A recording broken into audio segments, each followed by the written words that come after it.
যারা বাংলাদেশ থেকে দেখছেন তাদেরকে আসসালামু আলাইকুম এবং কলকাতাবাসীর প্রতি শুভেচ্ছা। আমি 1 কিলো ময়দার সাথে 1 টিস্পুন খামিরা ব্যবহার করেছি এবং আমি পিঞ্চ মাত্র হচ্ছে বেকিং পাউডার ব্যবহার করেছি, সামান্য পরিমাণ লবণ এবং 1 মুঠো সুগার ব্যবহার করছি এবং পাশাপাশি আমি মিল্ক পাউডার 1 মুঠো ব্যবহার করছি নিজের হাতের, একটা ডিম ব্যবহার করছি এবং 1 চামচ আমি বাটার, পাশাপাশি 500 ml দুধের সাথে 200 গ্রাম আপনারা জল মিশিয়ে এইভাবে সুন্দরভাবে ডোটা করে নেবেন। যে কোনো স্ন্যাক্স, পিজা বলুন, ক্রোজেন বলুন, যে কোনো স্ন্যাক্স এই ডোতে খুব ভালো হবে। এটা একদম পিওর, আপনারা একবার বাড়িতে ট্রাই করে দেখবেন। ডোটিকে 30 থেকে 45 মিনিট রাখবার পর আপনার যতটুক পিজা বানাবেন, যেই মাপের বানাবেন আপনি ডোটাকে নিয়ে নেন। এইভাবে দেখুন বন্ধু, আমি যতটুকু পিজা বানাবো, আমি মোট টোটাল 3টে পিজা বানাবো, যার জন্য ডোটা নিয়ে নিয়েছি। এইভাবে বেলে নিয়ে আপনারা দেখতে পাবেন। আর পিজার যে ওপরে যে থিকনেস থাকে না, ওটা খুব কাঁচা কাঁচা থেকে যায় আপনি যদি ডাইরেক্টলিভাবে চিকেন দেন। এই কারণে আমি 2 মিনিটের জন্য 200 ডিগ্রি সেলসিয়াসে দিয়ে ওভেনে রাখে নিয়েছি। এটা হচ্ছে পিজা সস।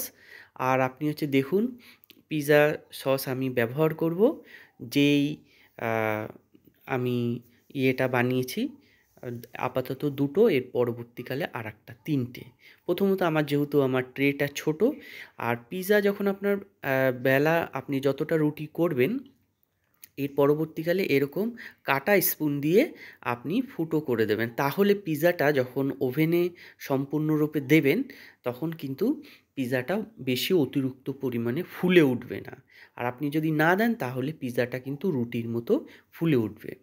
দেখুন বন্ধুরা, আমি সেই যে পিজা যে সস, সেই পিজা সসটা আমি কিন্তু ওপর দিকে সম্পূর্ণরূপে 2 চামচ করে টোটাল 4 চামচ পিজা সস আমি ব্যবহার করেছি।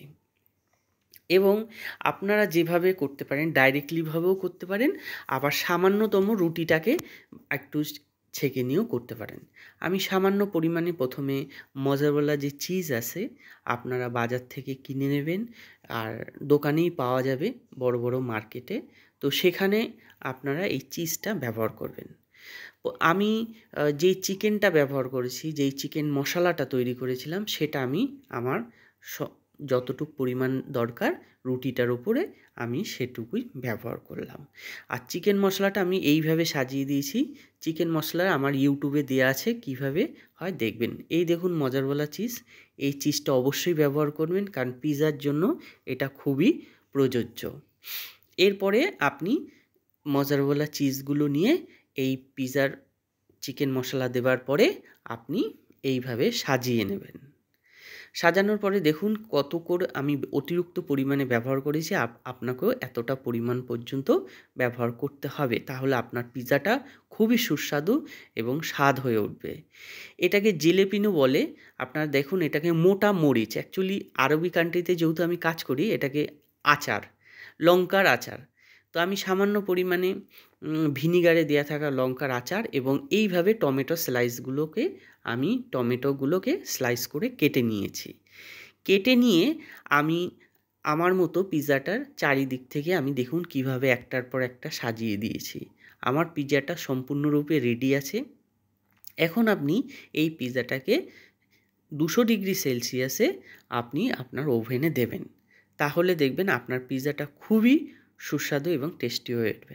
এই দেখুন বন্ধুরা, আমার পিজা রেডি এবং আমি পিজাটাকে কিভাবে করেছি। এবং পিজাটা দেবার পরে আপনি কমপক্ষে 10 থেকে 15 মিনিট রাখবেন ওভেনে, তাহলে, এবং 10 মিনিট পরে আপনি একটু চেক করবেন আপনার পিজাটা কত দূর হয়েছে, এবং পরবর্তীকালে 5 মিনিট যেটা হবে সেটা আপনি ফাইনালি করে পিজাটাকে নামিয়ে নেবেন। বন্ধুরা, আমার তৃতীয় পিজাটা আমি করেছি ঠিক সিমিলারলিভাবে, কিন্তু ওই পিৎজাটার উপরে আমি কিন্তু কোনো জিলিপিনো কিংবা টমেটো স্লাইস ব্যবহার করিনি। আমি শুকনো মরিচ যেটা আছে সেটা উপর দিকে ছিটিয়ে দিয়েছি। আর এটার মধ্যে আমি শুধু একই সিস্টেম, কিন্তু আমি শুধুমাত্র এটার মধ্যে ফ্রেঞ্চ ড্রেসিং আর টমেটো যে কেচাপ আছে ওপর থেকে ব্যবহার করেছি। আর একটু চিলি ফ্লেক্স, শুকনো মরিচ, এই মরিচটা সম্পূর্ণ পাউডার না, একটু দেখুন দানা দানা টাইপের দিয়েছি। সাবস্ক্রাইব করবেন, লাইক করবেন এবং চ্যানেলটিকে শেয়ার করবেন।